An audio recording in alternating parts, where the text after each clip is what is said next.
আমার কথায় রাগ করেন না, আমি প্রয়োজনে আর কোনোদিন আসবো না। আমি এ কথা মাথায় রেখেই ওয়াজ করি। বাকি আমার একদম স্পষ্ট কথা, 60 বছর 50 বছর এরকম বয়স্ক যেই সমস্ত লোক এখনো বিড়ি সিগারেট খায়, এ কথাই স্পষ্ট, এই লোক নির্লজ্জ। এই লোকের কোনো লজ্জা শরম নাই, একদম শরম নাই, শরম নাই। তোমার কোনো শরম নাই। 60 বছর বয়সেও আপনার থেকে যদি এই সমাজের ছেলে পেলে নাতি নাতনি কিছুই শিখতে না পারে, আর কোন দিন শিখবো আপনার থেকে? 60 বছর বয়সে আপনার থেকে কি শিখবো? বিড়ি করার থেকে শিখবে কি? কথা বলেন না কেন? চা দোকানে যে নর্তকীর নাচ দেখে, টেলিভিশনে নর্তকীর নাচ দেখে, এমন বুড়ামিয়ের থেকে বাকিরা কি শিখবে? বলেন, আপনি বলেন, বলক একজন প্রতিবাদ করেন, আপনি এসে এখানে বলেন কি শিখতো আপনার থেকে? বিড়ি খানা? কি শিখতো?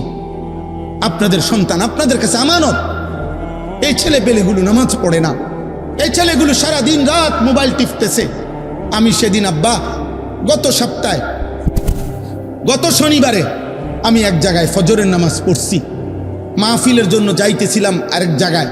সারা রাত্র জার্নি করে রাস্তার পাশে এক মসজিদে ফজরের নামাজ পড়তে ঢুকছি। আমি এবং আমার শায়েখ আল্লামা মুফতি মুশতাকুন নবী কাসেমি, আমরা দুইজনের গাড়িতে ফজরের নামাজের জন্য ঢুকে দেখি, আল্লাহর কসম এই কোরআন হাতে বললাম, মসজিদের মধ্যে দেখছি শুধু 2 জন মুসল্লি, 2টা ছেলে। ইমাম সাহেবটাও একটা ছেলে, মুসল্লিটাও একটা ছেলে। এই 2টা ছেলে ছাড়া একটা লোক মসজিদে নেই, একটা লোক নাই, একটা লোক নাই। ছেলেটা বলল, হুজুর এটা 3 মৌজার জামে মসজিদ। মানে 3 মৌজা বোঝেন তো ভাই? এক গ্রামে তো আর 1 মৌজা না, কয়েক গ্রাম মিললে একটা মৌজা হয়। 3 মৌজার জামে মসজিদ এটা। শুধুমাত্র 2টা ছেলে ফজরের নামাজের জন্য মসজিদে। এই জাতির ভবিষ্যৎ কি? বলো না আব্বা, তোমরা যারা ছেলেরা নামাজ পড়ো না, একদিনও তোমরা আগামী দিনে কেমনে বাঁচবা? কেমনে বাঁচবা? আল্লাহর দয়া ছাড়া বাঁচবা কেমনে রে আব্বা? আল্লাহর ফজল ছাড়া কেমনে বাঁচবে? আফসোসের ব্যাপার, আফসোসের ব্যাপার, আফসোসের ব্যাপার। হযরত আব্দুল্লাহ ইবনে মাসউদ, আমি বিশুদ্ধ হাদিস বলতেছি, নবী সাল্লাল্লাহু আলাইহি সাল্লামের বিখ্যাত সাহাবী হযরত আব্দুল্লাহ ইবনে মাসউদ বলেন, লাম ইয়াতাখাল্লাফ আন্না, নবীজির জামানায় ফজরের নামাজে মসজিদের জামাতে, 5 ওয়াক্ত নামাজের জামাতে যারা উপস্থিত হতো না, অনুপস্থিত থাকতো, খোদার কসম সাহাবী বলেন আমরা তাদেরকে বুঝতাম কানা মুনাফিকান বাইয়িনুন নিফাক, এটা প্রকাশ্য মুনাফিক। আল্লাহর কসম, নবী সাহাবী মসজিদের জামাতে যে আসতো না, সাহাবী বলেন আমরা তাকে চিনতাম এটাই, এই নামে যে এটা প্রকাশ্য মুনাফিক।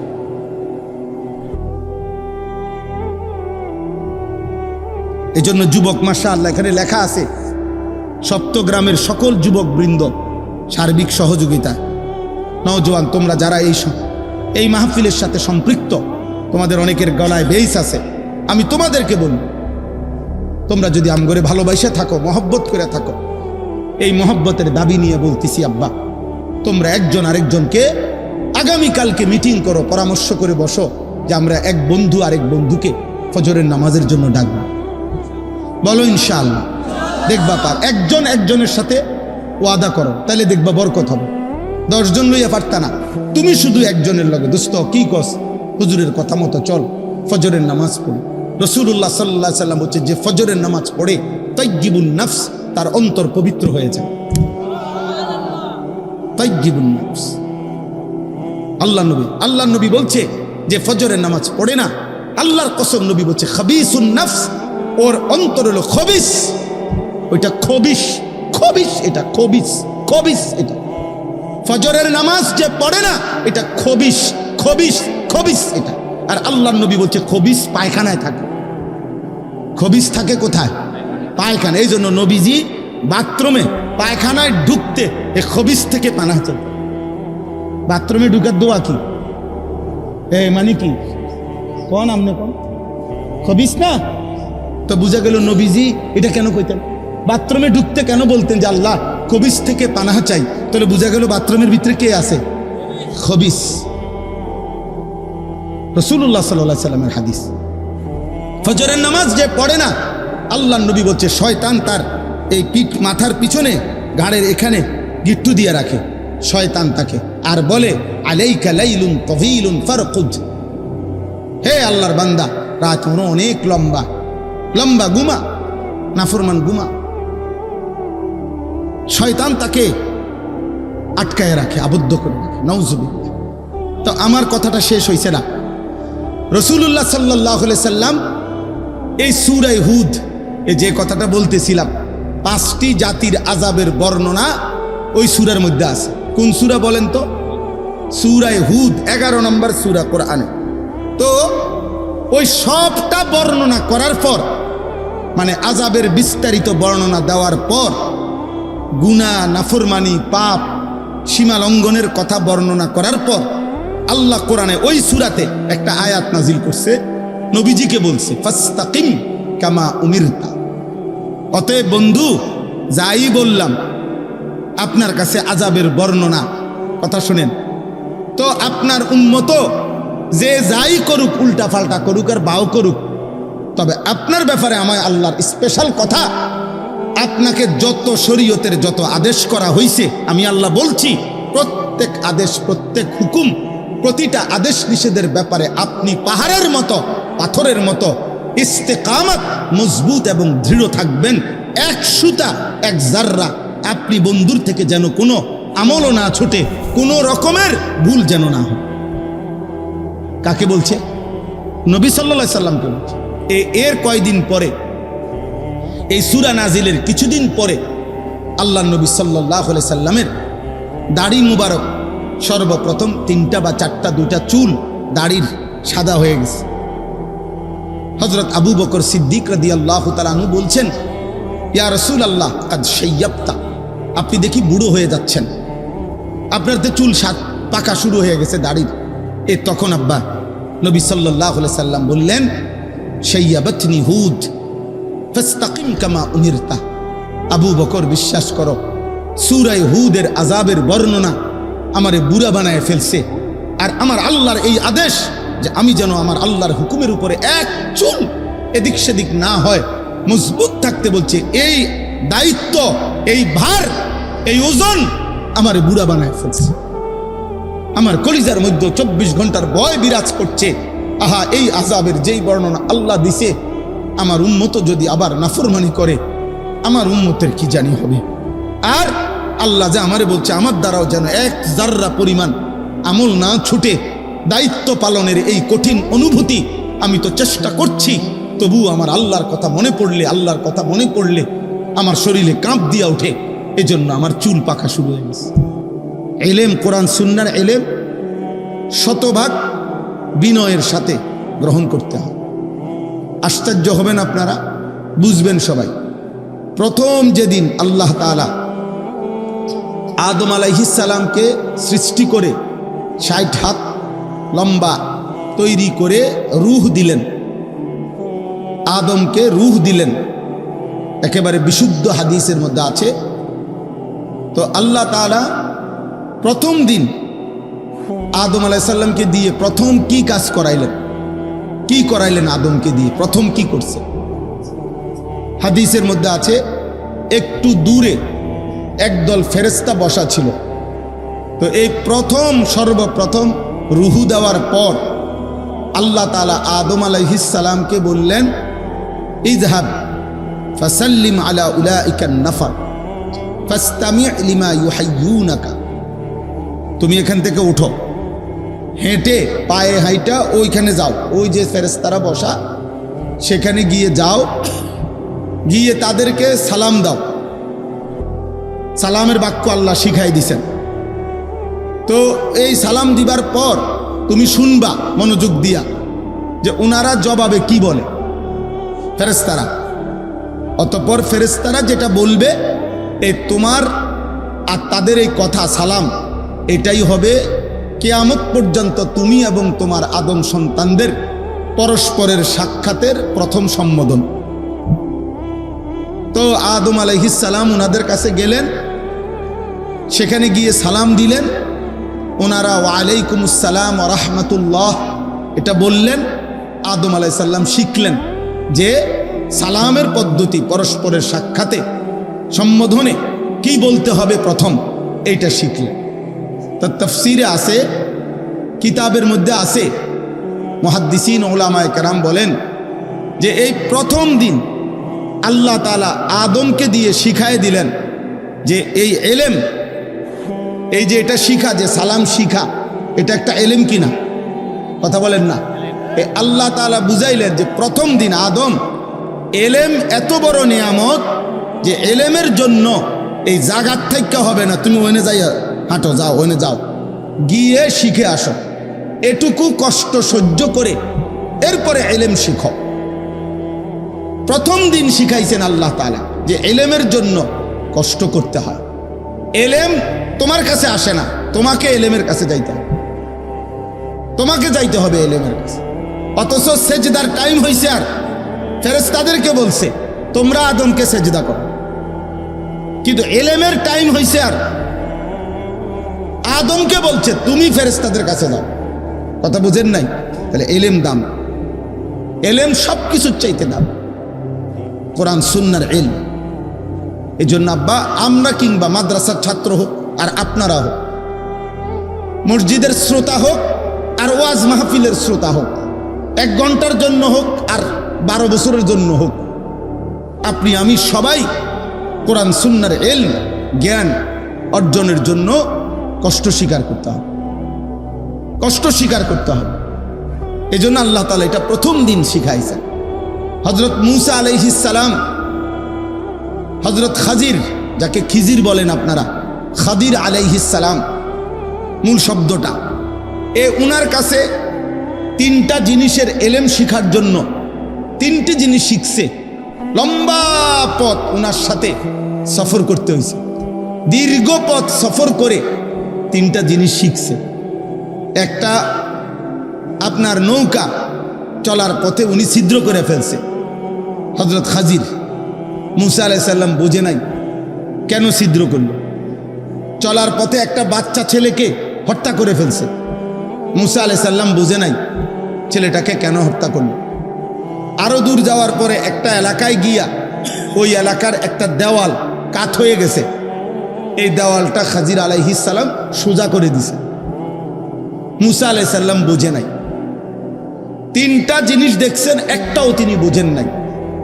তো পরবর্তীতে খাজির আলাইহিস সালাম 3টাই ব্যাখ্যা করে, কোরআনে আছে সব, সূরা কাহাফের মধ্যে উনি এটা বুঝাইয়া দিছেন। তো আল্লাহ তাআলা শিখাইছেন, মূসা তোমার চাইতেও জমিনে বেশি ইলম রাখে আমার বান্দা এমন আছে, তোমারে দেখাইলাম। এবং এই 3টি জিনিস জানার জন্য তিনি লম্বা পথ সফর করছেন। হাল আত্তাবিউকা আলা আন তুআল্লিমানি মিম্মা উল্লিমতা রুশদা, কোরআনে আছে মূসা আলাইহিস সালাম ওই খাজির আলাইহিস সালামের কাছে গিয়ে বলছে, কেন আসছেন? খাজির মানে এই খিজির যাকে বলেন আপনারা আর কি, উনি জিজ্ঞেস করছে আমার কাছে কেন আসছেন? বলছে আপনাকে আল্লাহ তাআলা যে এলেম দিছে, আমি আপনার সঙ্গী হিসাবে কিছু সময় থাকতে চাই, আপনার কাছ থেকে এলেম অর্জন করতে চাই, এলেম অর্জন করতে চাই। আব্বা, দিন শিখতে হয়, এলেম শিখতে হয়, কোরআন সুন্নাহ শিখতে হয়, আমল শিখতে হয়, ইসলামের যাবতীয় আমল শিখে নিতে হয়। এটাই ছিল নিয়ম। আজ আমরা অনেকটাই খামখেয়ালি হওয়ার কারণে আমাদের মন মতোই আমরা অনেকেই আমল করি। 40 বছরেও চাচা জানে না ওযুটা আসলে সুন্নত মোতাবেক হচ্ছে কিনা, উনি যে একটু যাচাই করে নিবে এই মানসিকতাও নেই।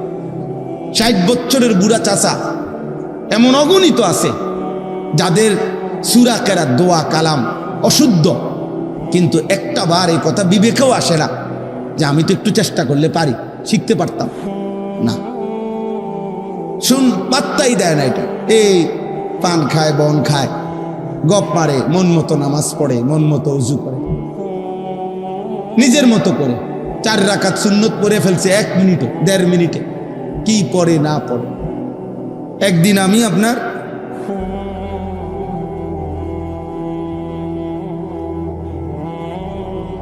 একজনকে দেখছি চেয়ারে বসে নামাজ পড়তেছে, তো একটু পরে দেখি হাতের দূর বাইর করে, আবার আবার দূর হাত বাইর, আবার পরে আমি নামাজ শেষে গেলাম, চাচা এটা কি করলেন?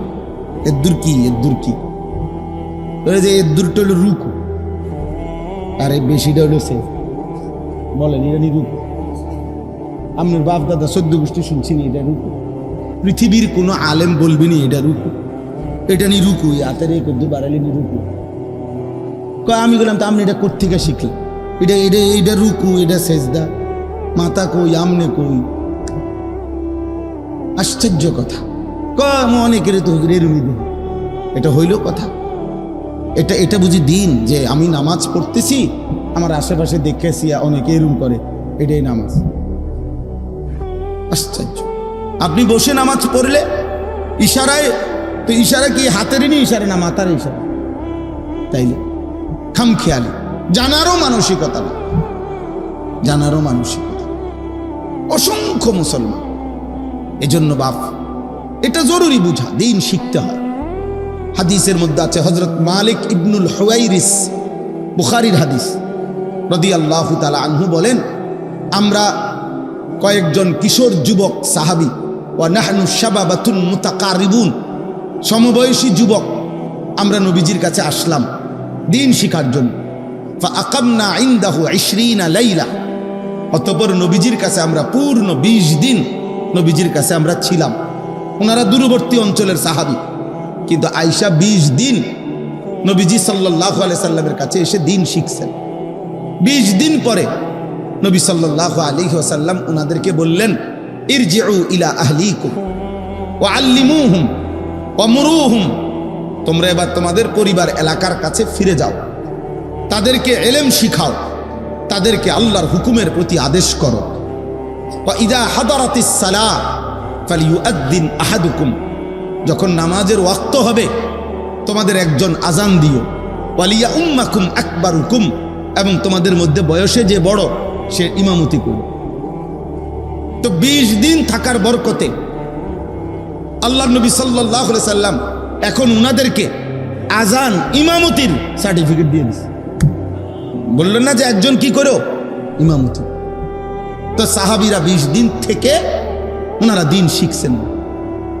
হাদিসে স্পষ্ট আছে, এক সাহাবী আয়েশা নবী সাল্লাল্লাহু আলাইহি সাল্লামকে বলছেন, ইয়া রাসূলুল্লাহ, আমি নামাজ কিভাবে পড়বো আমাকে বলে দেন। আল্লাহ নবী সাল্লাল্লাহু আলাইহি সাল্লাম বললেন, সাল্লি মা'ানা ইয়াওমাইন, 2 দিন আমাদের সাথে থাইকা নামাজ পড়ো। 2 দিনে সাহাবী নবীজির সাথে থেকে 10 ওয়াক্ত নামাজ তিনি পড়ছেন। আল্লাহ নবী সাল্লাল্লাহু আলাইহি সাল্লাম এবার বললেন, এই 2 দিনে আমাদের সাথে যে নামাজ পড়তে দেখছো এইভাবে নামাজ। তাইলে শুধু মুখে বলে দিছেন না সাথে রেখে শিখাইছেন? কথা বলেন না, সাথে রেখে শিখাইছেন, সাথে রেখে শিখাইছেন। প্রথম যেদিন মেরাজের রাতে নামাজ ফরজ হয়েছে 5 ওয়াক্ত, তো নবীজি যখন জমিনে ফিরে আসলেন পরের দিন 2 দিন টানা হযরত জিবরিল আলাইহিস সালাম এবং আমাদের নবী সাল্লাল্লাহু আলাইহি ওয়াসাল্লাম, শুধু এই 2 জন, জিবরাইল ইমাম, নবী সাল্লাল্লাহু আলাইহি সাল্লাম তার পিছনে দাঁড়িয়েছেন। 2 দিনে 5 ওয়াক্ত করে 10 ওয়াক্ত নামাজ পূর্ণ 2 দিন জিবরাইল নবীজিকে দেখাইছেন। দেখানোর পরে জিবরাইল বলছেন, ইয়া রাসূলুল্লাহ, এই 2 দিন কেন পড়াইলাম? প্রথম দিন প্রত্যেক ওয়াক্ত নামাজের আউয়াল ওয়াক্ত শুরুর সময়ে আদায় করে দেখাইছে।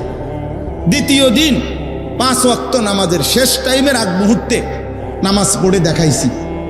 আপনার জন্য স্বাভাবিক, আপনি এবং আপনার উম্মতের জন্য স্বাভাবিক নামাজের টাইম আমি যে 2 পাশ দেখাইলাম তার মাঝামাঝিটা, মাঝামাঝি সময়ে কি করে নিবেন? নামাজগুলো পড়বেন। এরপরে দেখেন, এরপরে নবী সাল্লাল্লাহু আলাইহি সাল্লাম সাহাবায়ে কেরামকে জমা করছেন মসজিদে নববীতে, মিম্বরের উপরে দাঁড়াইছেন সাহাবীদের দিকে ফিরে। মিম্বর বুঝেন তো কি? মিম্বর কি? যেখানে খুতবা দেয়, ওই যে 3 তাকওয়ালা যে এটা, এই মিম্বর, মিম্বরের উপরে দাঁড়িয়ে সাহাবাদের দিকে ফিরে রাসূলুল্লাহ সাল্লাল্লাহু আলাইহি সাল্লাম নামাজ দেখাইছেন। রুকু সেজদার সময় নিচে নামে সেজদা দিছেন, এরপরে সালাম ফিরায় দেখাইয়া এরপরে নবীজি বললেন, সাল্লু কামা রাআইতুমুনি উসাল্লি, এই যে তোমরা যেভাবে আমাকে নামাজ পড়তে দেখলা, এখন থেকে তোমরা এভাবে নামাজ আদায় করো। এরপরে সাহাবাই কেরামকে নিয়ে আনুষ্ঠানিকভাবে নবী সাল্লাল্লাহু আলাইহি সাল্লাম নামাজ পড়া শুরু করছেন। তাহলে নিজে আগে জিব্রাইল থেকে 2 দিন বুঝে নিছেন, আবার সাহাবাই কেরামকে হাতে কলমে প্র্যাকটিক্যাল বুঝাইয়া দিছেন, এরপরে নিজে সাহাবাদেরকে নিয়ে আদায় করছেন। তাইলে আমাদের উচিত আব্বা দিন শিখা দরকার। আপনি হয়তো বলে, হুজুর আমি নামাজ পারি না, আপনার পাড়ার মধ্যে এখনো ভুল আছে। মনে রাখবেন, কোরআনুল কারীমের মধ্যে আছে একজন ইমানদার বান্দার আমলের ক্ষেত্রে, প্রত্যেক আমলের ক্ষেত্রে আল্লাহর চাওয়া কি? শুধু আমল না, বরং আল্লাহর চাওয়া হলো আহসানে আমল, লিয়াবলুয়াকুম আইয়ুকুম আহসানু আমালা। আল্লাহ তাআলা বলেন, বান্দা আমি শুধু আমল চাচ্ছি না, আমি চাচ্ছি প্রতিটা আমল সর্বোচ্চ সুন্দর হোক, সেটা চাচ্ছি।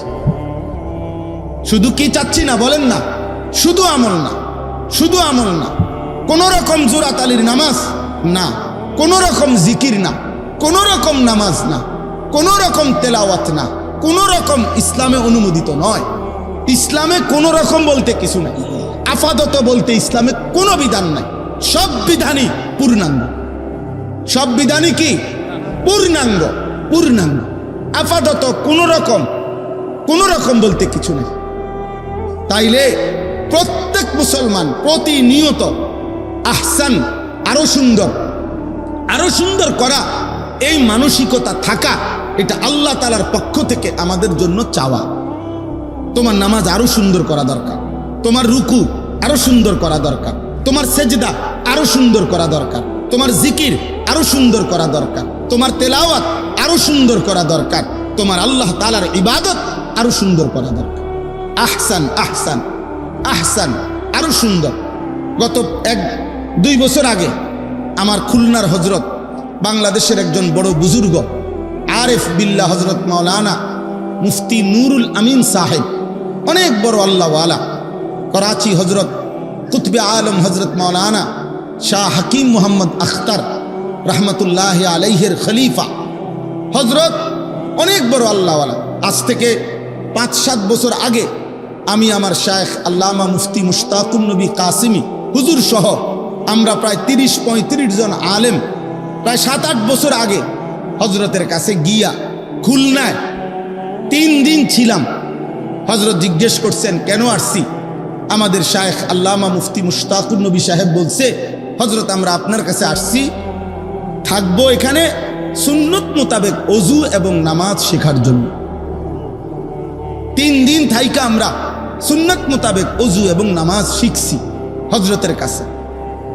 যখন আমরা ওয়াজ করি, আমগরে তো চিনেন আপনারা সবাই, চিনা এক কথা, দিন আরেক কথা, আখিরাত আরেক কথা। আব্বা 1 কোটি মানুষ চিনার দ্বারা অথবা একজনও না চিনার দ্বারা খোদার কসম আখিরাতে আলাদা কোনো বিশেষত্ব নাই, হাসরের মাঠে আলাদা কোনো বিশেষত্ব নাই। পরিচিতি কিংবা সুখ্যাতি কিংবা অখ্যাত মানুষ, অপরিচিত মানুষ, এদের কিছু আসে যায়। কোরআনুল কারীমের মধ্যে কোন নবীর নাম আছে, কোরআনে নবীর নাম আছে যতজন, নাই তার চাইতে বেশি লক্ষ গুণ।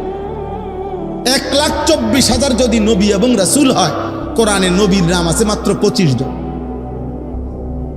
25 জন। যদি 1.5 থেকে 2.5 লাখ সাহাবী হয়, কোরআনে সাহাবীর নাম আছে 1 জন। কয়জন জানেন এটা? কোরআনুল কারীমে সাহাবীদের মধ্যে নাম আছে শুধু 1 জনের নাম, 1 জন সাহাবীর নাম যায়েদ, এই নামটাই শুধু আছে, আর কারো নাম নাই, আর কারো নাম নাই। তাহলে এই পৃথিবীতে দুনিয়াবি পরিচিতি কিচ্ছু আসে যায়।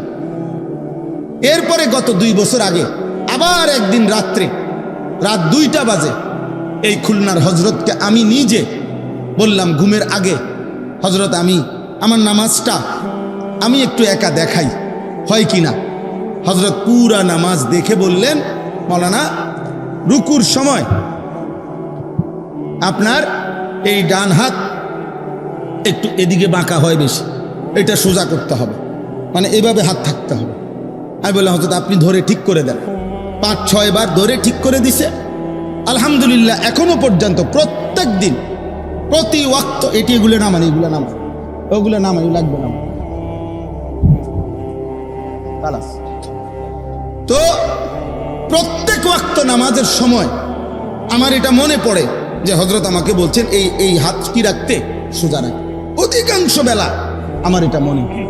তাহলে নামাজ সুন্দর হওয়া, আরো সুন্দর হওয়া আমারও দরকার, আপনাদেরও দরকার, আপনাদেরও দরকার, আমাদের সকলের দরকার।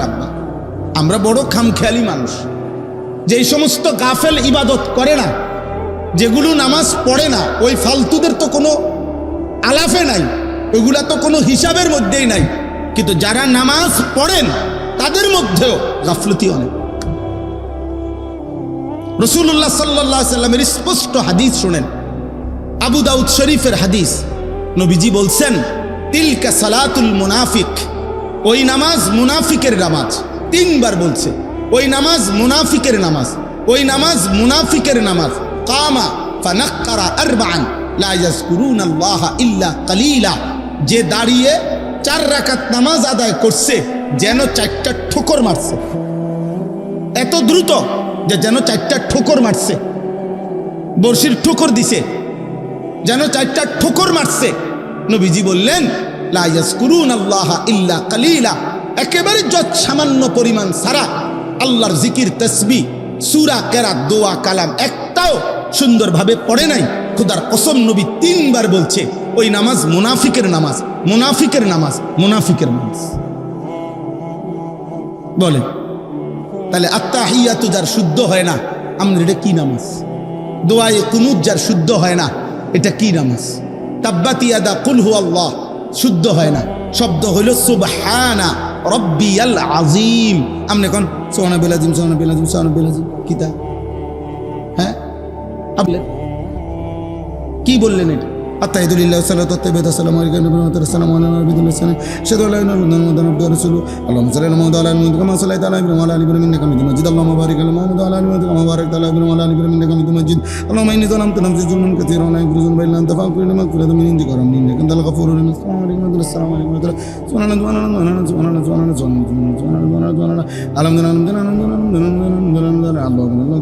সুবহানাল্লাহ আল্লাহুম্মা আমিন রব্বানা যালামনা আনফুসানা ওয়া লা তাগফির লানা লানাকুনান্না মিনাল খাসিরিন বিরহমাতিকা ইয়া আরহামার রাহিমিন। খালাস, কুল্লু খালাস, কুল্লু খালাস। উড়ে এলাইলো। আর এটা জাপানি মেশিনে নামাজ। এটা কি পড়লেন? এটা বলো, এটা ইনসাফ হইল?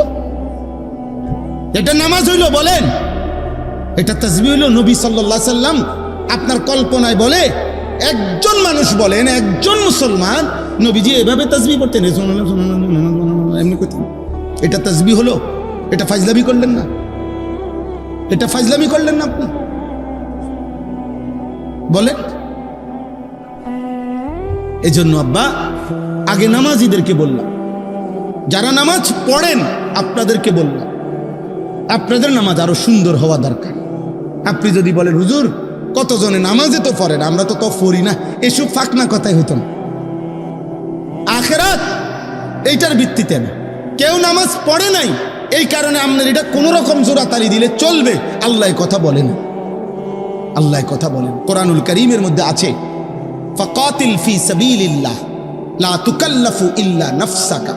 কথা শুনেন, নবীজিকে বলছেন সাল্লাল্লাহু আলাইহি ওয়াসাল্লাম, সূরা নিসার আয়াত। কোরআনে আল্লাহ আমাদের নবীকে বলছেন, হে বন্ধু, যুদ্ধের ময়দানে আপনার সাথে যদি একজন সাহাবীও, আপনার অনুসারী একজনও যদি না থাকে, তবু আপনি একাই আল্লাহর পথে যুদ্ধ করেন। ফাকাতিল এক বচনের শব্দ। এরপরে আল্লাহ বললেন কেন জানেন? লা তুকাল্লাফু ইল্লা নাফসাকা। এই পৃথিবীর কারো ব্যাপারে যদি আপনি জবাবদিহি করতে নাও হয়, কিন্তু আপনি কিন্তু আপনার নিজের ব্যাপারে শরীয়তের বিধানের আদিষ্ঠ মুকাল্লাফ, আপনার উপরে কিন্তু শরীয়তের বিধান। অতএব একটি বিধানেও আপনি যাররা পরিমাণ ছাড় দিলে আমি আল্লাহর জিজ্ঞাসার থেকে আপনিও কিন্তু বাঁচবেন না, আপনিও বাঁচবেন না। খামখেয়ালি করলে হতো না। খামখেয়ালি করলে হইতো না। কোরআনুল কারীমের মধ্যে আছে সূরা হুদ 12 নম্বর 11 নম্বর পারায় 11 নম্বর সূরা, কোরআনের সূরা হুদ। এই সূরা একটা আয়াত আছে, নবী সাল্লাল্লাহু আলাইহি সাল্লাম এই সূরার মধ্যে, কোরআনে সূরা হুদে সবচেয়ে বেশি নাফরমান জাতির আযাবের ঘটনা এই সূরাতে। মানে কোরআনুল কারীমে সবচেয়ে বেশি আযাবের বর্ণনা আছে ওই সূরায়, সূরা হুদ। 5টি জাতির ঘটনা আছে, 5 জন নবীর কওম যাদেরকে আল্লাহ তাআলা আল্লাহর নাফরমানি আর পাপের কারণে, সীমালঙ্ঘনের কারণে আল্লাহ তাআলা এই পৃথিবীতে ওই 5টি কওম জাতিকে চিরতরে একেবারে শেষ করে দিছে। একেবারে সবাইকে, ছোট বড়, নারী পুরুষ, কোলের বাচ্চা পেটের বাচ্চা সবাই। তো এই ঘটনাগুলো এই সূরাতে আছে। 5 জন নবীর ঘটনা, নূহ আলাইহিস সালাম, হুদ আলাইহিস সালাম, সালেহ আলাইহিস সালাম, লূত আলাইহিস সালাম, শুআয়ব আলাইহিস সালাম। এই 5 জন নবী, এই 5 জন নবীর কওমের আযাবের বর্ণনা বিস্তারিত আল্লাহ তাআলা এই সূরা হুদের মধ্যে আছে। বলছেন ভয়ানক আযাব। কাউকে আল্লাহ তাআলা আকাশ থেকে ঘূর্ণিঝড় দিয়ে ধ্বংস করে দিছে, কাউকে কওমে নূহকে পানি দিয়ে ধ্বংস করে দিছে, কাউকে ফেরেশতার বিকট চিৎকার দিয়ে ধ্বংস করে দিছে, কাউকে সাতবক জমিনের নিচের মাটি উল্টাইয়া আছাড় দিয়া শেষ করে দিছে, কাউকে ফেরেশতার বিকট চিৎকার দিয়ে, ফেরেশতা এসে একটা চিৎকার দিছে, মানুষগুলো সব কান ফাইটা মরে গেছে। সব এই আযাবের বর্ণনা। আর প্রত্যেকটা আযাবের কারণ হলো পাপ, গুনাহ, আল্লাহর নাফরমানি। তন্মধ্যে 3টা গুনাহ বড়। পূর্ববর্তী অধিকাংশ জাতি, ব্যক্তি মনে রাখবেন, নওজোয়ান ছেলে আব্বা তোমাদেরকে বলি, এই পৃথিবীতে যত জালেম, যত পাপী, যত নাফরমান আল্লাহর আযাবে ধ্বংস হইছে ব্যক্তি কিংবা গোষ্ঠী, তাদের মূল অপরাধ ছিল 3টা। কয়টা? 1 শিরিক। 1 হলো কি? শিরিক। শিরিকের কারণে আল্লাহ অসংখ্য জাতিকে ধ্বংস করে দিছে। এজন্য শিরিক বড়ই মারাত্মক, বড়ই মারাত্মক, বড়ই মারাত্মক, বড়ই মারাত্মক। 2 নাম্বার উপার্জনের হারাম। হারাম রোজগার করে যে, মনে রাখবেন আব্বা, লিখিত কথা, এই কোরআনের ফয়সালা এটা, একবার না বারবার আল্লাহ বলছেন, উপার্জন যার হারাম সে অথবা তার বংশধর, তার প্রজন্ম একটা পর্যায়ে আইসা ধ্বংস হবেই হবে। সুদখোরের বংশ, তোমার বংশ শেষ হয়ে যাবে, তুমি মনে রাখো। ঘুষখোর, তুমি মনে রাখো, 70 বছর পরে হোক, 100 বছর পরে হোক, নাফরমান, তোর বংশ শেষ হয়ে যাবে। হ্যাঁ, কিস্তিখোর, তোমার বংশ টিকবে না। আমার নাম আনিসুর রহমান, মনে রাখো, আমি কোরআন থেকে হাদিস থেকে বলে গেলাম। হারামখোরের, হারাম উপার্জনকারীর পরবর্তী প্রজন্ম একটা পর্যায়ে আইসা 70 বছর পরে হোক, আর 90 বছর পরে হোক, 100 বছর পরে হোক, থাকে না। এটা পরীক্ষিত কোরআনের ফয়সালা। ইয়ামহাকুল্লাহুর রিবা ওয়া ইউরবিস সাদাকাত। সূরা বাকারাতে কোরআনে আল্লাহ স্পষ্ট বলছে, আমি আল্লাহর ওয়াদা, সুদ আমি আল্লাহ সুদ, হারাম উপার্জন আমি নিশ্চিহ্ন করে দেব। ইয়ামহাকু শব্দের অর্থ হচ্ছে নিশ্চিহ্ন করা। আল্লাহর ওয়াদা, আল্লাহর ওয়াদা। একদিন আর বাত্তি, আমি একবার এক জায়গায় দেখছি, বলছে হুজুর আজ থেকে 50 বছর আগে তারা 10 গ্রামের জমিদার ছিল। এই সেই বাড়ি হুজুর, আপনি এখন দেখেন, আমি নিজে বাড়ি ঘুরে দেখছি, একটা ঘর নাই, অনেকগুলো গাছ আছে চারিদিকে, কতগুলো কুত্তা আছে গাছের তলায় বসে রয়েছে। এই কতগুলো কুত্তা ছাড়া একটা মানুষের অস্তিত্ব, যারা জুলুম করতো মানুষের। হারাম উপার্জনকারী, এই 2 নাম্বার।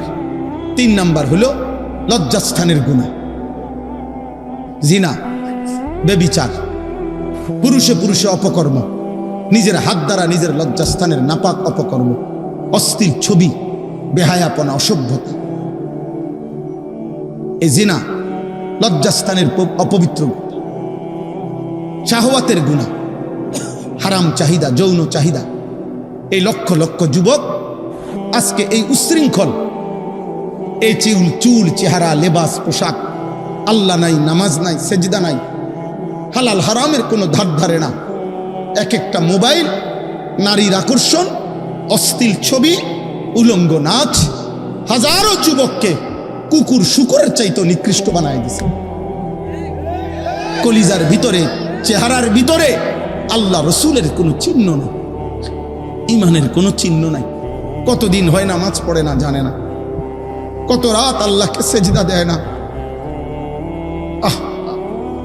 আমার মনে পড়ে নবী সাল্লাল্লাহু আলাইহি সাল্লাম হাসরের ময়দানে আব্বা জিজ্ঞেস করবে, উম্মত 365 দিন, খোদার এক বছরে মসজিদের মুয়াজ্জিন তোরে কোনোদিন ফজরের নামাজের জন্য জাগাইতে পারলো না, আর ফুটবল মাঠের রেফারি রাত 4টা বাজে কেমনে তোমারে জাগায় দিল? ফুটবলের রেফারি কেমনে তোমারে রাতের 4টা বাজে ঘুম থেকে জাগাইলো কেমনে? আর আমার মসজিদের মুয়াজ্জিন কেন 365 দিনে, এক বছরে একদিনও, প্রতিদিন সে ডাকছে আসসালাতু খায়রুম মিনান নাওম, কিন্তু এই নাফরমানকে, এই নিকৃষ্ট নাফরমানকে একটা দিন উঠাইতে পারল না। কত বড় বেঈমান, কত বড় গাদ্দার! এই গাদ্দার যেন আল্লাহকে বলে দিছে পরিষ্কার যে মালিক তুমি আরো ডাকলো আমি উঠবো না, তোমার ডাকে আমি সাড়া দেব। তুমি যতই কও হাইয়া আলাল ফালাহ, তুমি যতই বলো সফলতা, আমি জানি সফলতা হইল ফুটবলে, সফলতা সেজদাতে না। ঠিক আছে আব্বা চলো, ফান্তাজিরু, কোরআনে আছে প্রত্যেক নবী বলতে বলতে বলতে বলতে ওই নবীর উম্মত যখন চূড়ান্ত নাফরমানি করছে, নবী অস্থির হইয়া একটা পর্যায়ে নবীগণ বলে ফেলতেন ফান্তাজিরু ইন্নী মাআকুম মিনাল মুনতাজিরিন। এক সময় নবী বলতো, হে আমার জাতি, ঠিক আছে, কোনোভাবেই শুনলা না তো ঠিক আছে, আল্লাহর আযাবের জন্য চলো, তোমরাও অপেক্ষা করো, আমিও অপেক্ষা করি, দেখা যাক মালিকের কি ফয়সালা, মালিকের কি ফয়সালা। এই পৃথিবী কেউ থাকবে না রে আব্বা ইমানদার নাফরমান, অনুগত, অবাধ্য, কেউ না, কেউ না, কেউ না, কেউ না, কেউ না। বলো না ভাই, আজ থেকে 300 বছর আগে যারা নেককার মানুষ ছিল তারা এখন কোথায়? বলে না, সবাই বলেন। আজ থেকে 300 বছর আগের জালেম যারা, পাপী, তারা কোথায়? হ্যাঁ, আবু বকর, ওমর, এই 2 সাহাবী, ওনারা এখন কোথায়? আবু জাহেল, আবু লাহাব, এই 2 বেঈমান, এরা এখন কোথায়? তাহলে ইমানদারও কবরে, নাফরমানও কবরে। এই পৃথিবী কাউরেই থাকতে দেয় না, অনুগত কেউ না, অবাধ্য কেউ, মূসা কেউ না, ফেরাউন কেউ না, ইব্রাহিম কেউ না, নমরুদ কেউ না, পৃথিবী কাউকে থাকতে দেয় না, কাউকে না। সূর্য থামে না রে আব্বা। আব্দুল কাদের জিলানী রাহমাতুল্লাহ আলাইহি সাইয়্যিদুল আউলিয়ার যেদিন মৃত্যু হয়েছে সেদিনও সূর্য চলছে, ফেরাউন নমরুদের যেদিন মৃত্যু হয়েছে সেদিনও সূর্য চলছে, পৃথিবী থামে না। পৃথিবী কি সময়ের গতি থামে না রে আব্বা। তুমি থাইমা যাইবে, তুমি কবরে পৌঁছা যাবে। এই অহংকার, এই বড়াই, এই শরীর স্বাস্থ্যের যৌবনের বাহাদুরি, মা বাবার বেপরাই। মৌলানা বলল পিতা মাতার অবাধ্যতার ব্যাপারে অনেক সুন্দর কথা বলছে মৌলানা, মাশাআল্লাহ, আমি কিছুটা শুনছি, অনেক চমৎকার বয়ান করছে। আল্লাহ তাআলা জবানে বরকত দান করেন। তা এজন্য বললাম এটা জরুরি। তো আমার বলার উদ্দেশ্য হলো এই 3টা পাপ মারাত্মক, মনে রাখবা যুবক। 1 নাম্বার শিরিক, 2 নাম্বার উপার্জনের হারাম। যারা অভিভাবক আছেন, রোজগার করেন, যারা পয়সা কামাই করেন, আপনাদের জন্য কথা এটা। উপার্জনের হারাম কইরা আমনও টিকতেন না, ফ্যামিলিও টিকত না, ফ্যামিলিও টিকত না। 70 বছর পরে না, 700 বছর পরে হইল আমনের বংশধররে মানসি এটাই কইব, ওই থো তোরে চিনি, তোর দাদা সুদখোর আছেন। সার বেড়া আনতে, বেটা লম্বা লম্বা কথা কইতে যা, বেটা তোরে চিনি না, বেটা আমরা চিনি না, আমরা জানি না তোমার আব্বা কিতা আসিল, বাটপাড়ের হদ্দার আসিল, বেটা অনাইসত লম্বা লম্বা কথা কইতি। বেটা পাপ মুছা যায় না, পাপ কি করা যায় না, মুছা যায় না। আল্লাহ মাফ না করিলে, তওবা না করিলে, আল্লাহর কাছ থেকে মাফ না নিলে বড় মুশকিল, বড় মুশকিল, বড় মুশকিল। এই জন্য হারাম রোজগার করবেন না, হারাম রোজগার করেন না আব্বা, হারাম রোজগার। শুধু শুধু কেন সুদ নিলেন, কেন কিস্তি নিলেন, কেন লোন নিলেন, কেন ওজনে কম দিলেন, কেন মিথ্যা বললেন? আহা, আল্লাহ তাআলা বলে, বান্দা, এত বড় সূর্য, এত বড় চন্দ্র, এত বড় আসমান, এত বড় জমিন, এত আলো, এত বাতাস, এত রোদ, এত বৃষ্টি, এত আলো, এত অন্ধকার, গ্রহ নক্ষত্র, এত গাছ, এত ফুল, এত ফসল, এত পশু, এত পাখি, এত কীট পতঙ্গ, এত কিছু আমি তোমার জন্য ব্যবস্থা করতে পারতেছি প্রতিদিন, প্রতি ঘন্টা। অল্প গোগা ভাত আর একখান ঘর আমি বুঝি তোমার দিতে পারতাম না? এই বুঝি কয়টা ভাতের লেগা আর একখান ঘরের লেগে এতটি মিথ্যা কথা কইলা? এত সুদ, এত কিস্তি, এত মিথ্যা, এত ধোকা, এত ওজনে কম দেওয়া, এত বাটফারি করলা এই গরিয়ানের লেগে? বলেন না, একজন মানুষের শেষ পর্যন্ত কিতা? এটাই তো দেখাই যে গরিয়ান করছি, এ গরিয়ান করছে হবে। আর কিতা করছেন? আর এই বাজার সদাই ফাঙ্গাস, তেলাফিয়া, কিরা, টমাটো, ধনিয়া, কাঁচামরিচ, দুন্দুল, করলা, আর কিতা? আর হলো বন, বিড়ি, চা, আলু চপ, পেঁয়াজ, পান, সুপারি, এই শেষ। এই চাচার হায়াত শেষ। 70 বছরে কতগুলো বহন খাইছে আর বিড়ি খাইছে। শেষ বয়স কেমনে কাটাইছেন কাকা? এই আল্লাহর রহমতে আপনাকে 10 জনের দোয়ায় চা দোয়ানে, আমরা দোয়াই হেবাটা চা দোয়ানে বন খাই, বুঝলেন? বিড়ি খায়, শুধু বিড়ি খায়। আস্তাগফিরুল্লাহ, আস্তাগফিরুল্লাহ, নাউযুবিল্লাহ। আফসোসের বিষয়। আমার কথায় রাগ করেন না, আমি প্রয়োজনে আর কোনোদিন আসবো না। আমি এ কথা মাথায় রেখেই ওয়াজ করি। বাকি আমার একদম স্পষ্ট কথা, 60 বছর, 50 বছর এরকম বয়স্ক যেই সমস্ত লোক এখনো বিড়ি, সিগারেট খায়, এ কথা স্পষ্ট। এই লোক নির্লজ্জ, এই লোকের কোনো লজ্জা শরম নাই, একদম শরম নাই, শরম নাই। তোমার কোনো শরম নাই। 60 বছর বয়সেও আপনার থেকে যদি এই সমাজের ছেলে পেলে, নাতি নাতনি কিছুই শিখতে না পারে, আর কোন দিন শিখবো আপনার থেকে? 60 বছর বয়সে আপনার থেকে কি শিখবো? বিড়ি ঘরের থেকে শিখবে কি? কথা বলেন না কেন? চা দোকানে যে নর্তকীর নাচ দেখে, টেলিভিশনে নর্তকীর নাচ দেখে, এমন বুড়ামিয়ের থেকে বাকিরা কি শিখবে? বলেন, আপনি বলেন, বলক, একজন প্রতিবাদ করেন। আপনি এসে এখানে বলেন, কি শিখতো আপনার থেকে? বিড়িখানা?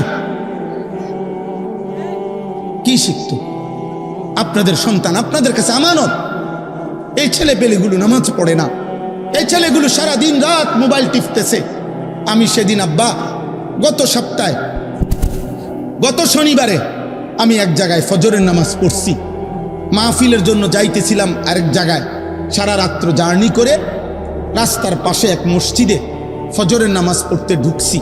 আমি এবং আমার শায়েখ আল্লামা মুফতি মুশতাকুর নবী কাসেমি, আমরা দুইজনের গাড়িতে ফজরের নামাজের জন্য ঢুকে দেখি, আল্লাহর কসম, এই কোরআন হাতে বললাম, মসজিদের মধ্যে দেখছি শুধু 2 জন মুসল্লি, 2টা ছেলে। ইমাম সাহেবটাও একটা ছেলে, মুসল্লিটাও একটা ছেলে। এই 2টা ছেলে ছাড়া একটা লোক মসজিদে নেই, একটা লোক নাই, একটা লোক। ছেলেটা বলল, হুজুর এটা 3 মৌজার জামে মসজিদ। মানে 3 মৌজা বোঝেন তো ভাই? এক গ্রামে তো 1 মৌজা না, কয়েক গ্রাম মিললে একটা মৌজা হয়। 3 মৌজার জামে মসজিদ এটা। শুধুমাত্র 2টা ছেলে ফজরের নামাজের জন্য মসজিদে। এই জাতির ভবিষ্যৎ কি? বলো না আব্বা, তোমরা যারা ছেলেরা নামাজ পড়ো না, একদিনও তোমরা আগামী দিনে কেমনে বাঁচবা? কেমনে বাঁচবা? আল্লাহর দয়া ছাড়া বাঁচবা কেমনে রে আব্বা? আল্লাহর ফজল ছাড়া কেমনে বাঁচবা? আফসোসের ব্যাপার, আফসোসের ব্যাপার, আফসোসের ব্যাপার। হযরত আব্দুল্লাহ ইবনে মাসউদ, আমি বিশুদ্ধ হাদিস বলতেছি, নবী সাল্লাল্লাহু আলাইহি সাল্লামের বিখ্যাত সাহাবী হযরত আব্দুল্লাহ ইবনে মাসউদ বলেন, লাম ইয়াতাখাল্লাফ আন্না, নবীজির জামানায় ফজরের নামাজে মসজিদের জামাতে 5 ওয়াক্ত নামাজের জামাতে যারা উপস্থিত হতো না, অনুপস্থিত থাকতো, খোদার কসম সাহাবী বলেন আমরা তাদেরকে বুঝতাম কানা মুনাফিকান বাইয়িনুন নিফাক, এটা প্রকাশ্য মুনাফিক। আল্লাহর কসম নবী সাহাবী মসজিদের জামাতে যে আসতো না, সাহাবী বলেন আমরা তাকে চিনতাম এটাই, এই নামে যে এটা প্রকাশ্য মুনাফিক।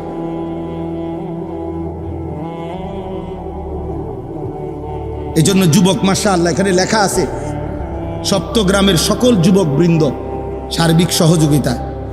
নওজোয়ান তোমরা যারা এই মাহফিলের সাথে সম্পৃক্ত, তোমাদের অনেকের গলায় বেইস আছে, আমি তোমাদেরকে বলি তোমরা যদি আমগরে ভালোবাসা থাকো, মহব্বত করে থাকো, এই মহব্বতের দাবি নিয়ে বলতেছি আব্বা, তোমরা একজন আরেকজনকে আগামীকালকে মিটিং করো, পরামর্শ করে বসো যে আমরা এক বন্ধু আরেক বন্ধুকে ফজরের নামাজের জন্য ডাকবো।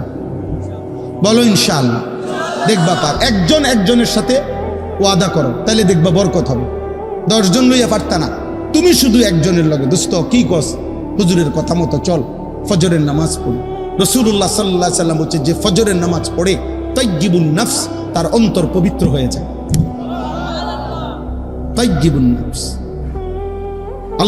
আল্লাহ নবী বলছে যে ফজরের নামাজ পড়ে না, আল্লাহর কসম নবী বলছে খাবিসুন নফস, ওর অন্তর হলো খবিস, ওইটা খবিস, এটা খবিস এটা ফজরের নামাজ যে পড়ে না এটা খবিস এটা। আর আল্লাহর নবী বলছে খবিস পায়খানায় থাকে। খবিস থাকে কোথায়? পায়খানা। এই জন্য নবীজি বাথরুমে পায়খানায় ঢুকতে এই খবিস থেকে পানা চল। বাথরুমে ঢুকার দোয়া কি মানে কি কোন আমনে কোন খবিস না, তো বুঝা গেল নবীজি এটা কেন কইতেন, বাথরুমে ঢুকতে কেন বলতেন যে আল্লাহ খবিস থেকে পানাহ চাই, তাহলে বুঝা গেল বাথরুমের ভিতরে কে আছে? খবিস। রাসূলুল্লাহ সাল্লাল্লাহু আলাইহি সাল্লামের হাদিস, ফজরের নামাজ যে পড়ে না, আল্লাহর নবী বলছে শয়তান তার এই মাথার পিছনে ঘাড়ের এখানে গিট্টু দিয়ে রাখে, শয়তান তাকে আর বলে আলাইকা লাইলুন তাওয়িলুন ফারকুদ, হে আল্লাহর বান্দা রাত অনেক লম্বা, ঘুমা, নাফরমান ঘুমা। শয়তান তাকে আটকায় রাখে, আবদ্ধ করে রাখে। নাউজুবিল্লাহ। তো আমার কথাটা শেষ হয়েছে না। রাসূলুল্লাহ সাল্লাল্লাহু আলাইহি সাল্লাম এই সূরা হুদ যে কথাটা বলতেছিলাম, 5টি জাতির আযাবের বর্ণনা ওই সূরার মধ্যে আছে। কোন সূরা বলেন তো? সূরা হুদ, 11 নম্বর সূরা কোরআনে। তো ওই সবটা বর্ণনা করার পর, মানে আযাবের বিস্তারিত বর্ণনা দেওয়ার পর, গুনাহ, নাফরমানি, পাপ, সীমা লঙ্ঘনের কথা বর্ণনা করার পর আল্লাহ কোরআনে ওই সূরাতে একটা আয়াত নাজিল করছে, নবীজিকে বলছে ফাস্তাকিম কামা উমিরতা। অতএব বন্ধু, যাই বললাম আপনার কাছে আযাবের বর্ণনা, কথা শুনেন তো, আপনার উম্মত যে যাই করুক, উল্টা পাল্টা করুক আর বাও করুক, তবে আপনার ব্যাপারে আমায় আল্লাহর স্পেশাল কথা, আপনাকে যত শরীয়তের যত আদেশ করা হয়েছে, আমি আল্লাহ বলছি প্রত্যেক আদেশ, প্রত্যেক হুকুম, প্রতিটা আদেশ নিষেধের ব্যাপারে আপনি পাহাড়ের মতো, পাথরের মতো ইস্তেকামত, মজবুত এবং দৃঢ় থাকবেন। 1 সুতা 1 জাররা আপনি বন্ধুর থেকে যেন কোনো আমলও না ছোটে, কোনো রকমের ভুল যেন না হয়। কাকে বলছে? নবী সাল্লাল্লাহু আলাইহি সাল্লামকে বলছে। এর কয়দিন পরে, এই সূরা নাজিলের কিছুদিন পরে, আল্লাহ নবী সাল্লাল্লাহু আলাইহি সাল্লামের দাড়ি মুবারক সর্বপ্রথম 3টা বা 4টা, 2টা চুল দাড়ির সাদা হয়ে গেছে। হযরত আবু বকর সিদ্দিক রাদিয়াল্লাহু তাআলা আনহু বলছেন, ইয়া রাসূলুল্লাহ কাদ শাইয়াবতা, আপনি দেখি বুড়ো হয়ে যাচ্ছেন, আপনার তো চুল পাকা শুরু হয়ে গেছে দাড়ির। তখন আব্বা নবী সাল্লাল্লাহু আলাইহি সাল্লাম বললেন, শাইয়াবাতনি হুদ ফাস্তাকিম কামা উমিরতা। আবু বকর, বিশ্বাস করো, সূরা হুদের আযাবের বর্ণনা আমারে বুড়া বানায় ফেলছে। আর আমার আল্লাহর এই আদেশ যে আমি যেন আমার আল্লাহর হুকুমের উপরে 1 চুল এদিক সেদিক না হয়, মজবুত থাকতে বলছে, এই দায়িত্ব, এই ভার, এই ওজন আমারে বুড়া বানায় ফেলছে। আমার কলিজার মধ্যে 24 ঘন্টার ভয় বিরাজ করছে। আহা, এই আযাবের যেই বর্ণনা আল্লাহ দিছে, আমার উম্মত যদি আবার নাফরমানি করে আমার উম্মতের কি জানি হবে। আর আল্লাহ যে আমারে বলছে আমার দ্বারাও যেন এক জাররা পরিমাণ আমল না ছুটে, দায়িত্ব পালনের এই কঠিন অনুভূতি আমি তো চেষ্টা করছি, তবু আমার আল্লাহর কথা মনে পড়লে আমার শরীরে কাঁপ দিয়া ওঠে, এজন্য আমার চুল পাকা শুরু হয়ে গেছে। তাহলে বলেন আব্বা, আপনাদের কাছে আমি যে আয়াতের একটু অংশ পড়ছি, আমার কথা আমি শেষ করে দিচ্ছি। আজকে একটি গুরুত্বপূর্ণ দিন গেছে, 10ই মুহররম, আশুরা, 1448 হিজরি, অত্যন্ত গুরুত্বপূর্ণ একটি মুবারকপূর্ণ মাস, মুহররম মাস। এই মুহররম মাসে আশুরার এই পবিত্র সময়ে আমল তো ছিল এই যে রাসূলুল্লাহ সাল্লাল্লাহু আলাইহি সাল্লাম রোজা রাখতেন, সাহাবায়ে কেরামকে রোজা রাখাইতেন। ইন্তেকালের পূর্বের বছর বলছেন আগামী বছর থেকে আমি 2টি রোজা রাখবো, 9-10। পরের বছর নবী সাল্লাল্লাহু আলাইহি সাল্লাম ইন্তেকাল করছেন, কিন্তু সাহাবায়ে কেরাম আজীবন ওনারা এই মুহররমের 9 তারিখ 10 তারিখ ওনারা রোজা রাখতেন রাসূলুল্লাহ সাল্লাল্লাহু আলাইহি সাল্লামের আমল হিসাবে। আলহামদুলিল্লাহ, আমরাও রাখছি, আজকেও রোজা রাখছি, গতকালকেও রোজা রাখছি। তাহলে প্রথম আমল হচ্ছে এইটা, মুহররমের এই 10ই মুহররমের প্রথম দায়িত্ব রোজা রাখা। মনে রাখবেন আব্বা, আমার কথায় কেউ রাগ হইয়েন না। আপনার কাছে আমারটা পছন্দ না হইলেও আপনি ভিন্ন কারো ব্যাখ্যা আপনার ভালো লাগলে আপনি সেইটা শুনলেন, কিন্তু আমারটা আমি বললাম। কোরআন এবং সুন্নাহর মধ্যে বারবার এই কথা, কোরআন সুন্নায় প্রমাণিত কথা, যে কোনো আল্লাহর কাছ থেকে কোনো নিয়ামত প্রাপ্ত হইলে নবীগণ, আউলিয়াগণ, সাহাবাগণ, আল্লাহর প্রিয় বান্দাগণ শুকর হিসাবে রোজা রাখতেন। আর আমরা শুকর হিসাবে আমরা বুঝি খিচুড়ি, আমরা বুঝি বিরিয়ানি, আমরা বুঝি খানা। আগো খানা, আরো খানা বাড়ায় দেয়। আমাদের সমস্ত আনন্দ কিংবা বেদনায় খানাটা হলো মুখ্য। আনন্দের মুহূর্তেও আনন্দের অভিব্যক্তি খানা, বেদনার মুহূর্তেও বাপ মরুক, মা মরুক, বউ মরুক, ফুত মরুক না, দুঃখ ভারাক্রান্ত মানুষ, কিন্তু দায়িত্ব হইল খানা। আমাদের বুঝ হলো এটা। আনন্দের মুহূর্তেও আমরা বুঝে নিছি ভাতের থালা, বেদনার মুহূর্তেও আমরা বুঝে নিছি ভাতের থালা। এটা আমরা খুব বুঝছি, আমরা বুঝছি এটাই। বাকি কোরআন সুন্নাহর আলোকে আমরা এটা বুঝি নাই।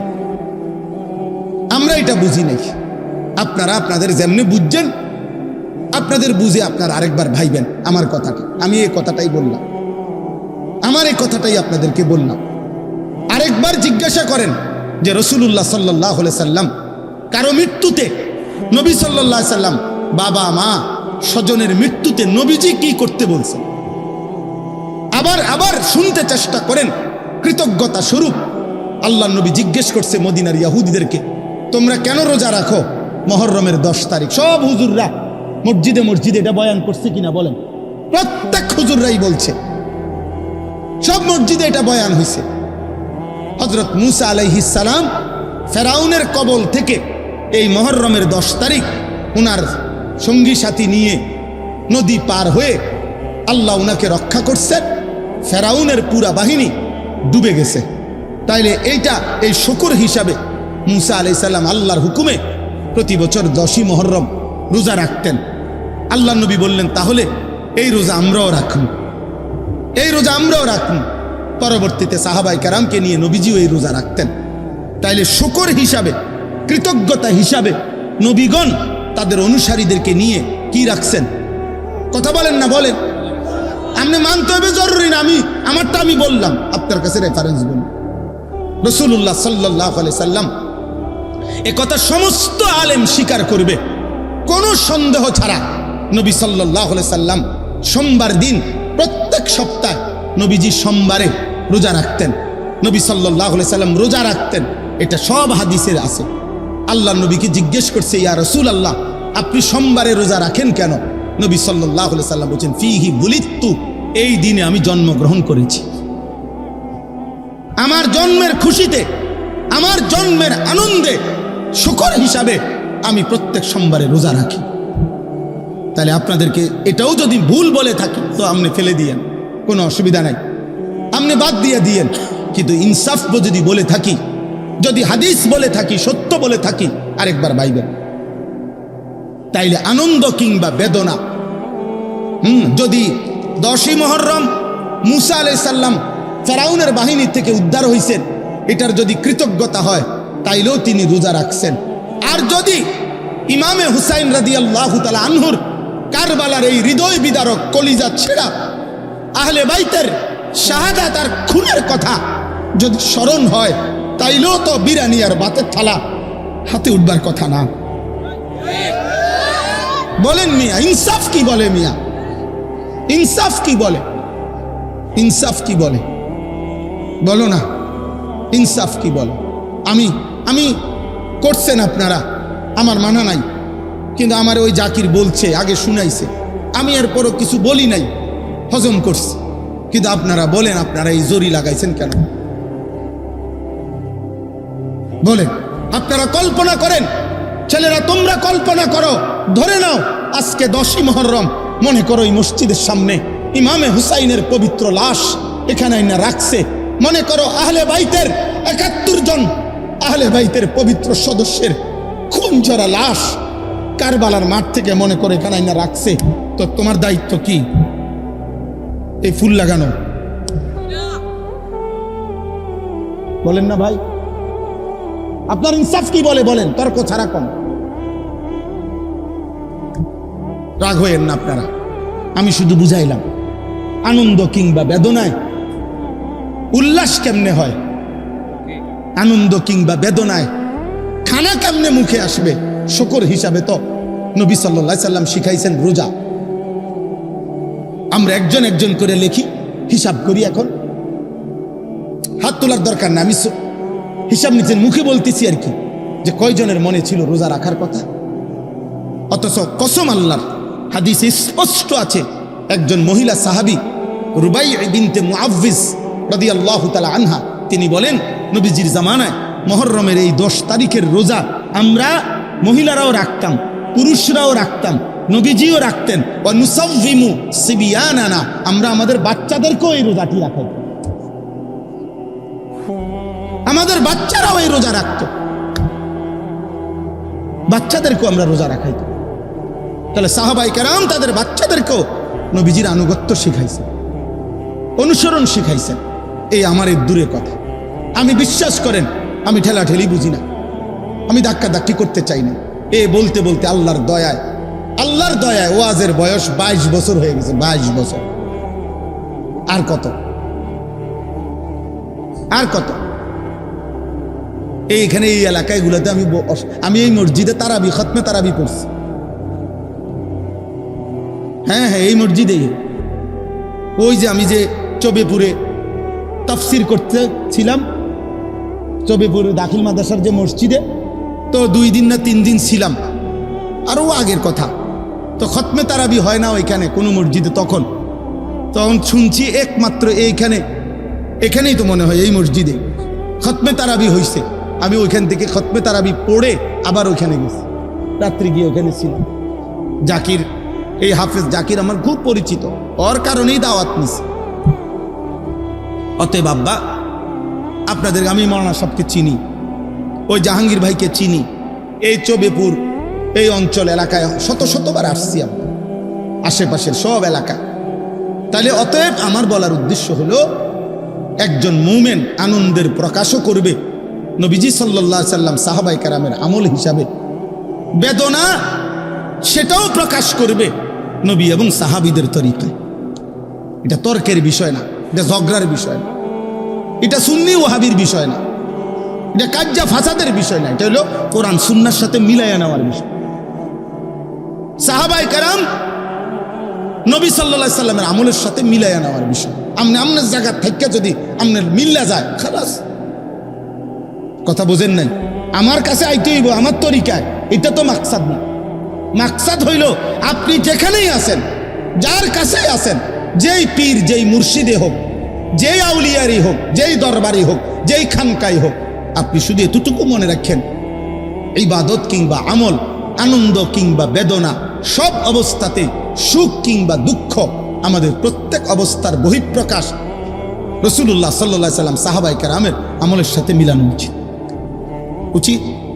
কথা বলেন না কেন? উচিত। এর দূর আপনাদের বিবেকের কাছে বলে গেল, এর দূর আমাদের বিবেকের কাছে বলে গেল। মুহররমের উপলক্ষে ওমা ডেগে ডেগে খিচুড়ি, ডেগে ডেগে বিরিয়ানি, কি বুঝাইতে চাইছেন?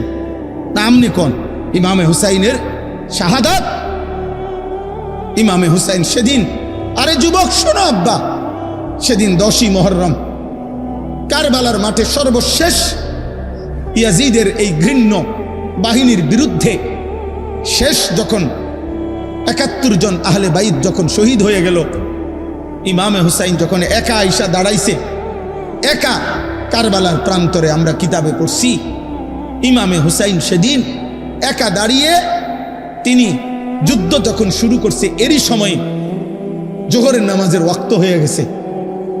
ইমামে হুসাইন ওদের দিকে, শত্রু বাহিনীর দিকে তাকাইয়া, ইয়াজিদের বাহিনীর দিকে তাকিয়ে বলছে, তোমরা আমারে অল্প একটু সময় দাও, 10টা মিনিট সময় দাও, আমি আমার রবের সেজদা আদায় করব, জোহরের নামাজ আদায় করব।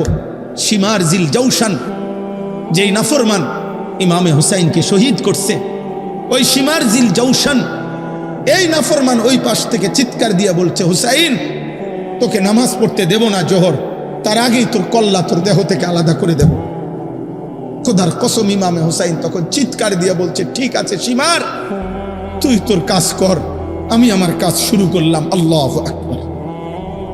উনি নামাজে দাঁড়ায় গেছে, বলছে ঠিক আছে, তুমি আমার কল্লা ফেলে দাও, আমি জান দেব, কিন্তু আমার রবের সেজদা দিয়ে দাও। ইমামে হুসাইন রাদিয়াল্লাহু তাআলা আনহু সেদিন রক্ত মাখা কারবালার প্রান্তরে জোহরের নামাজ আদায় করছে। আর তুমি নাফরমান, এক ওয়াক্ত নামাজ না পড়া, তুমি হুসাইন প্রেমিক আর আমি হুসাইনের দুশ্মন। আচ্ছা ঠিক আছে, ইনশাআল্লাহ হাসরের ময়দানে তোমার লগো আমার দেখা হবে, ইনশাআল্লাহ দেখা হবে, ইনশাআল্লাহ দেখা হবে, ইনশাআল্লাহ। নবীর আশিককে, নবীর দুশ্মনকে ইনশাআল্লাহ আমল নামা তোমারও আছে, আমল নামা আমারও আছে, আছে না?